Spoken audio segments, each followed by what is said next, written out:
કોલકાતામાં ભારે વરસાદને કારણે અનેક વિસ્તારોમાં પાણી ભરાઈ ગયા છે। કોલકાતાના પોશ વિસ્તાર પૈકીના એક લેક ગાર્ડન્સ રસ્તા ઉપર કેટલાય ફૂટ પાણી જમા થવાને કારણે વાહન ચાલકોને ભારે મુશ્કેલીઓનો સામનો કરવો પડી રહ્યો છે। લોકો માટે પોતાનું ઘર છોડવું પણ મુશ્કેલ થયું છે। રસ્તા ઉપર જાણે કે નદી વહેતી હોય તેવો માહોલ સર્જાયો છે। તો કોલકાતાના દ્રશ્યો છે જ્યાં ભારે વરસાદે લોકોના જનજીવન પર અસર છોડી છે। નીચાણવાળા વિસ્તારો પાણીમાં ડૂબી ચૂક્યા છે। તો જ્યાં જુઓ ત્યાં પાણી દેખાઈ રહ્યું છે। રસ્તા ઉપર નદીઓ વહેતી થઈ હોય તેવા દ્રશ્યો।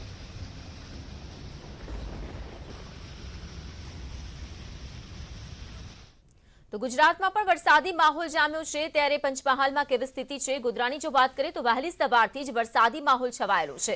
કેટલાક વિસ્તારોમાં ધીમી ધારે તો કેટલાક વિસ્તારોમાં ધોધમાર વરસાદી ઝાપટા પડ્યા। તો છેલ્લા 2-3 દિવસથી રાજ્યમાં વરસાદી સિસ્ટમ જે છે તે વધુને વધુ સક્રિય થતી જઈ રહી છે। આજે વહેલી સવારથી અનેક વિસ્તારોમાં વરસાદ વરસ્યો છે। ગોધરાના અનેક વિસ્તારો જ્યાં વરસાદી માહોલ સર્જાયો। તો કેટલાક વિસ્તારો એવા હતા જ્યાં ધીમી ધારે વરસાદ વરસ્યો તો કેટલાક વિસ્તારોમાં ધોધમાર વરસાદ પડ્યો।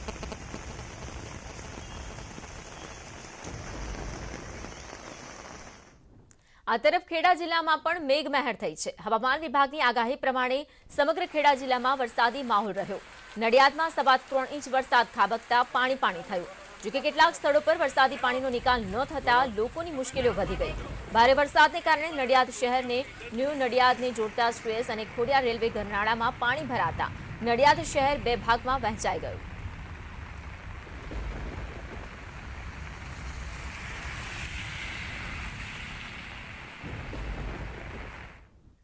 રાજ્યમાં સરેરાશ 76.44% વરસાદ વરસ્યો છે। 24 કલાકમાં ક્વાંટમાં સૌથી વધુ 4.5 ઇંચ જેટલો વરસાદ ખાબક્યો। બારડોલી મહુવામાં પણ 4.5 ઇંચ જેટલો વરસાદ નોંધાયો છે। તો ધોળકા જોટાણા વસોમાં 2.5 ઇંચ વરસાદ પડ્યો છે। પાવી જેતપુર ઊંઝામાં 2 ઇંચ વરસાદ વરસ્યો। સૌથી વધુ વરસાદ સૌરાષ્ટ્રમાં 88.35% નોંધાયો છે।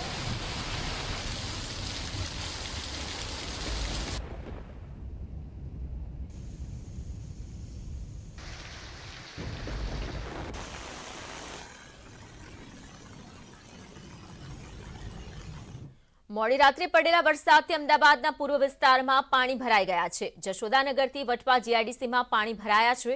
રોડ રસ્તા ખરાબ હોવાને કારણે લોકો ત્રસ્ત થતા જોવા મળ્યા। અનેક જગ્યાઓ પર પાણી ભરાતા લોકો હેરાન પરેશાન થઈ ગયા છે। તો તંત્રની પ્રી મોન્સૂન કામગીરી નિષ્ફળ ગઈ હોય તેવા દ્રશ્યો સામે આવ્યા। વહેલી સવારે જીઆઈડીસીમાં આવતા લોકોને હાલાકીનો સામનો કરવો પડ્યો।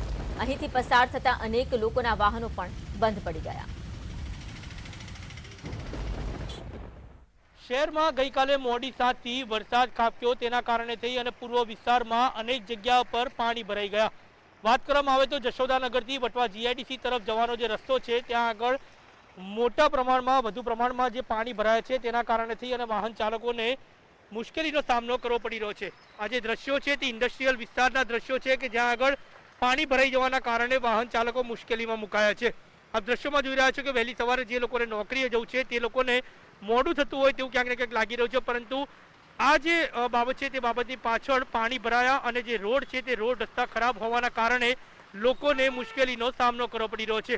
ન માત્ર વટવા જીઆઈડીસી કે જશોદાનગરનો વિસ્તાર, પરંતુ અનેક એવા વિસ્તાર છે કે જ્યાં આગળ આ પ્રકારની પરિસ્થિતિ જોવા મળી રહી છે।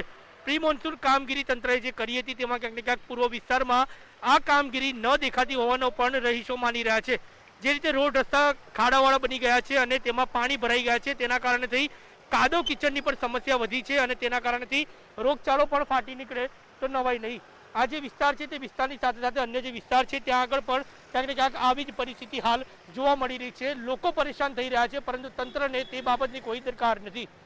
હરમિત સુખડિયા, ન્યૂઝ 18 ગુજરાતી, અમદાવાદ। અને કેટલાક મહત્વના